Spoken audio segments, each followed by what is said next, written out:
নমস্কার বন্ধুরা, আমি সন্দীপন দাস। তো এই পশ্চিমবঙ্গের যে অন্নপূর্ণা ভাণ্ডার, যেটা আগে ছিল লক্ষ্মী ভাণ্ডার, তো সরকার পরিবর্তন হওয়ার ফলে বিজেপি সরকার আসার পরে এটার নাম দেওয়া হচ্ছে অন্নপূর্ণা ভাণ্ডার। অর্থাৎ যেমন তো প্রতিশ্রুতি দিয়েছিল, আপনারাও জানেন যে 3,000 টাকা করে মাসে পাবেন। তার একটি নোটিফিকেশন আজকে জারি হয়েছে। কে পাবে এবং কে পাবে না সেগুলোকে বলা হয়েছে, এবং কাদেরকে অ্যাপ্লিকেশন করতে হবে নতুনভাবে সেটাও বলা হয়েছে। তো দেখুন, এরকম অনেক সাইট আছে যেগুলো অন্নপূর্ণা ভাণ্ডার নামে চলছে, কিন্তু সেইগুলো কতটা সরকারি সাইট জানি না।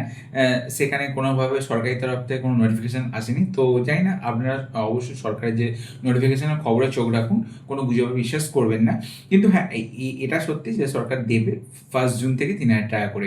তো একটা এরকমই একটা নোটিফিকেশানের যে স্ক্রিনশট সেটা ভাইরাল হয়েছে ফেসবুকে। জানি না এটা কতটা সত্যি, বা আমি এটা ভেরিফাই করিনি, বাট আপনার সাথে শেয়ার করবো সেটাই। তার সাথে অনেকটা মিল আছে, তো চলুন এই ব্যাপারে জানা যাক। তো দেখুন, প্রথমে যেটা বলা হয়েছে, আমি এখানে স্ক্রিনশট দিয়ে দেবো, পাশে দেখতে পাচ্ছেন। এটা বলা হয়েছে government of West Bengal, department of women and child development, social welfare, Bikash Bhavan থেকে এটা মেমো নাম্বার 19/5 ইস্যু করা হয়েছে। এটা বলছে অন্নপূর্ণা যোজনা, যেটা 3,000 টাকা করে প্রতি মাসে দেওয়া হবে, এবং এই মানুষগুলো পাবে। যেসব মহিলারা পাবে তারা হচ্ছে 25 থেকে 60 বছর মধ্যে বয়স হতে হবে, এবং সে কোনোভাবে যিনি নেবেন তার তেনার কথা বলছে, তেনার ফ্যামিলির কথা বলা হচ্ছে না, তেনার কথা বলছে। তিনি কোনো রকমের সরকারি কর্মী হতে পারবেন না, কোনো রকম সরকারি তরফ থেকে স্যালারি বা পেনশন পেতে পারবেন না, আইদার স্টেট গভর্নমেন্ট আর সেন্ট্রাল গভর্নমেন্ট।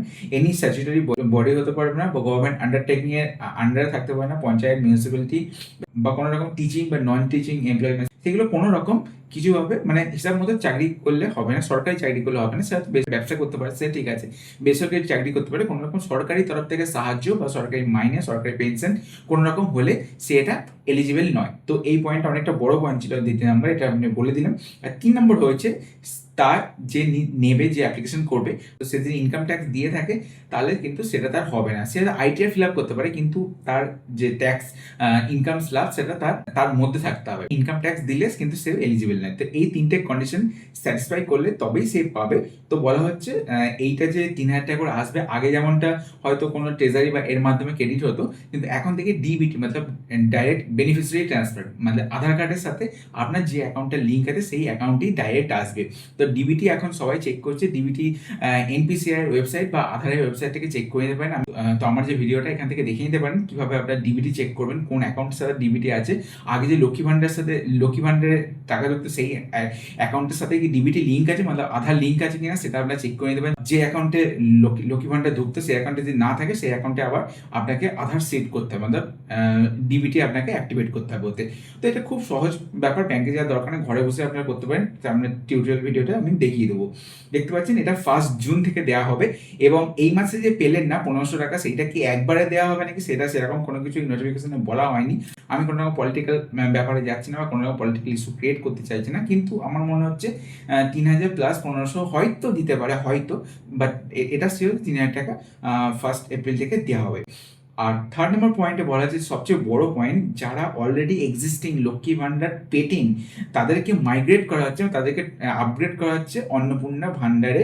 কিন্তু শুধুমাত্র যারা মারা গেছেন, মৃত অথবা শিফটেড হয়ে গেছেন, বা এসআইআর এর ফর্ম থেকে বা ভোটার লিস্ট থেকে ফাইনাল লিস্ট বেরোনোর পরেও যারা ডিলিট হয়ে গেছে, যাদের নাম, তারা কিন্তু এইটা আর আপগ্রেড হচ্ছে না, মানে তারা পাবে না। যাই হোক, এটা বোঝা গেল যারা লক্ষ্মী ভান্ডার অলরেডি পেতেন তাদের সেই অ্যাকাউন্টে ডিবিটি লিঙ্ক থাকে, তো তাদেরকে আর কিন্তু কোনো রকম অ্যাপ্লিকেশন করতে হবে না, তাদেরকে শুধুমাত্র অটোমেটিক্যালি সরকার মাইগ্রেট করে দেবে অন্নপূর্ণা ভান্ডারে, এবং 1 জুন থেকে তাদের টাকা ঢুকতে আরম্ভ করে দেবে। শুধু আপনাকে চেক করে নিতে হবে, যদি আপনার লক্ষ্মী ভান্ডার পেয়ে থাকেন তাহলে আপনাকে ডিবিটিটা চেক করে নিতে হবে, ডিবিটি অ্যাক্টিভেট আছে কিনা, মানে আধারের সাথে যে ব্যাঙ্ক অ্যাকাউন্ট আছে সেই ব্যাঙ্ক অ্যাকাউন্টেই ঢুকবে।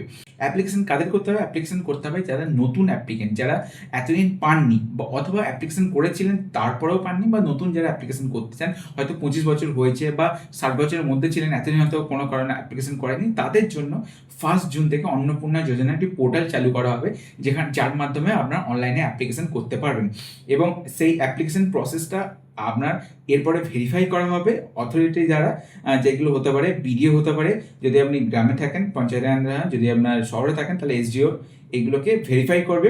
তারপরে যে প্রসেসটা হবে সরকারি নিয়মে, সেটা আগেই বুঝে যাবে। তো তার মাধ্যমে তারপর ভেরিফিকেশন হওয়ার পরে তারপরে আপনার যে ব্যাংক অ্যাকাউন্টের টাকাটা সেটা ঢুকতে শুরু করবে, যদি আপনি তখন এলিজিবল হন। এই যেগুলো মেন পয়েন্ট সেগুলো আমি বলে দিলাম। তো আজকে যে নোটিফিকেশনটা ইস্যু করা হয়েছে, জানি না এটা কতটা সত্যি বা সরকারের তরফ থেকে ইস্যু করা হয়েছে, কিন্তু ফেসবুকে এটা ঘুরঘুর করছিলাম, আমি এরকম নোটিফিকেশন সার্চ পেলাম না।